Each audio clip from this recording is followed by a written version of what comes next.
Hello बच्चों, welcome to my YouTube channel. आज हम लोग क्लास 7 के एक्सरसाइज 10.1 का क्वेश्चन नंबर 3 करेंगे। चलिए तो स्टार्ट करते हैं। Identify the numerical coefficient of terms in the following expressions. तो आपको एक्सप्रेशंस दिए गए हैं, इक्वेशंस दी गई हैं, जिसमें आपको टर्म्स निकालने वाले और टर्म्स के साथ साथ उसमें जो दिए गए कोफिशिएंट है उनको पता करना है। कौन कौन से कोफिशिएंट है वो भी आपको शो करने हैं, ठीक है। और इसमें दे रखा है, एक ब्रैकेट में दे रखा है अदर देन कांस्टेंट। कांस्टेंट में मतलब जब कांस्टेंट होता है तो कांस्टेंट का कोफिशिएंट तो कुछ भी नहीं होता, क्योंकि कांस्टेंट में कभी भी वेरिएबल नहीं होता। कांस्टेंट क्या होता है? एक सिंगल नंबर, ठीक है। तो चलिए करना स्टार्ट करते हैं। जो फर्स्ट क्वेश्चन है हमारा, फर्स्ट क्वेश्चन है फर्स्ट पार्ट। तो ये है 5 माइनस 3t², ठीक है, ये है हमारा।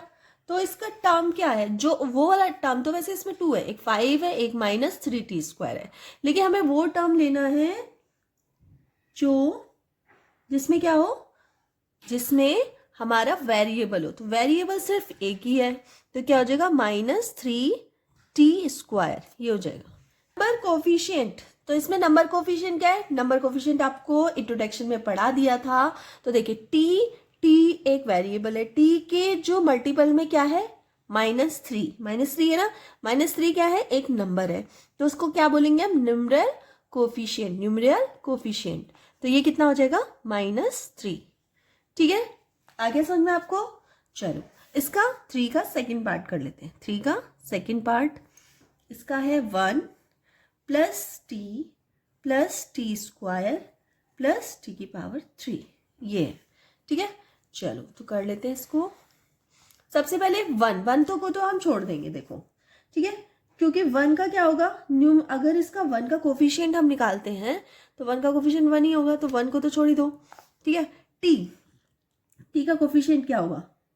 तो टी का कोफिशिएंट पहले हम टी लिख लेते हैं, यहाँ पे t² लिख लेते हैं, या t⁻3 लिख लेते हैं, ठीक है। अब t के मल्टीपल में कुछ है, तो t के मल्टीपल में तो हमें कुछ भी नहीं दिख रहा है, लेकिन t के मल्टीपल में हमेशा 1 प्रेजेंट होता है। 1 प्रेजेंट होता है ना मल्टीपल में, तो अगर 1 प्रेजेंट है तो हम यहाँ बोलेंगे 1। यहाँ भी t² के मल्टीपल में क्या है? कोई नंबर तो दे नहीं रखा, तो इसलिए हम क्या बोलेंगे? t के स्क्वायर में हमेशा 1 प्रेजेंट होता है। जैसे मैं मल्टीप्लाई 1 कर दूँ, यहाँ पे 1, तो कोई चेंजेस है? नहीं चेंजेस है ना, तो 1 हो गया और 1 हो गया, बस इतना सा कोफिशिएंट हो गया इसका। चलिए इसका थर्ड पार्ट कर लेते हैं हम लोग।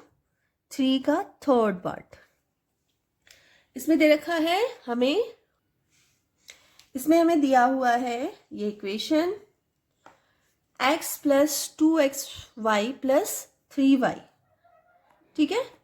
तो हम क्या लिखेंगे? सबसे पहले x लिख देंगे, फिर लिखेंगे 2xy और लिखेंगे 3y। तो x के मल्टीपल में क्या है? तो x के मल्टीपल में हमेशा 1 प्रेजेंट होता है, तो यहाँ क्या आ जाएगा? 1, ठीक है। xy है, xy के मल्टीपल में क्या है? कौन सा नंबर है? 2 नंबर है, तो यहाँ क्या लिखेंगे? 2। y के मल्टीपल में क्या है? y के मल्टीपल में हमेशा 3 प्रेजेंट है, तो लिखेंगे 3, ठीक है। चलिए इसका फोर्थ पार्ट कर लेते हैं। 3 का फोर्थ पार्ट, तो क्या हो जाएगा? 100m + 1000n, ठीक है। फोर्थ पार्ट 100m + 1000n, ठीक है। तो इसको कैसे करेंगे? तो इसका एक है 100m और दूसरा है 1000n, ठीक है। तो m के मल्टीपल में क्या है? 100 नंबर है, तो लिख देंगे 100। n के मल्टीपल में क्या है? 1000, तो 1000 लिख दीजिए, इजी है, ठीक है। चलिए इसका थर्ड का कौन सा पार्ट हो जाएगा? ये हो गया फोर्थ। तो फिफ्थ पार्ट, फिफ्थ पार्ट में दिया हुआ है -p² q² + 7pq, ठीक है। इसको कैसे करेंगे? तो हो जाएगा -p² q² और हो जाएगा ये, ठीक है। नेक्स्ट हो जाएगा 7pq। तो p² q² के मल्टीपल में क्या है? माइनस है, तो इसको मैं अगर लिख दूं -1, तो ये कितना हो जाएगा? -1। यहाँ कितना हो जाएगा? पी क्यू के मल्टीपल में क्या है? 7, तो यहाँ क्या लिख देंगे? 7, ठीक है। इसका 5th हो गया, 6 पार्ट कर लेते हैं।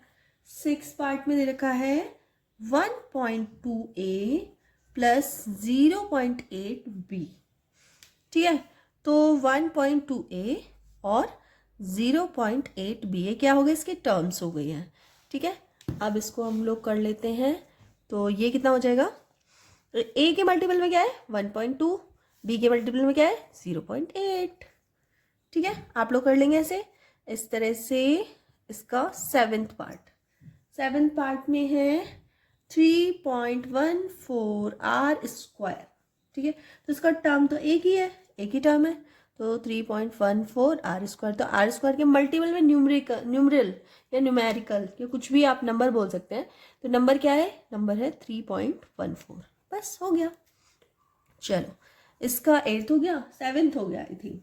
अब हम 8th करेंगे इसका। तो 8th में क्या दे रखा है 2l प्लस b। ठीक है, तो इसको सबसे पहले आप सॉल्व कर लीजिए।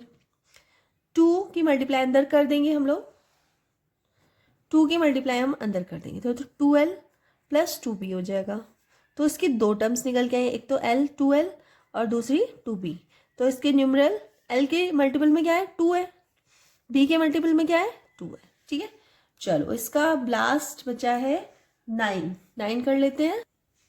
तो इसमें दे रखा है 0.1y प्लस 0.01 वाई स्क्वायर।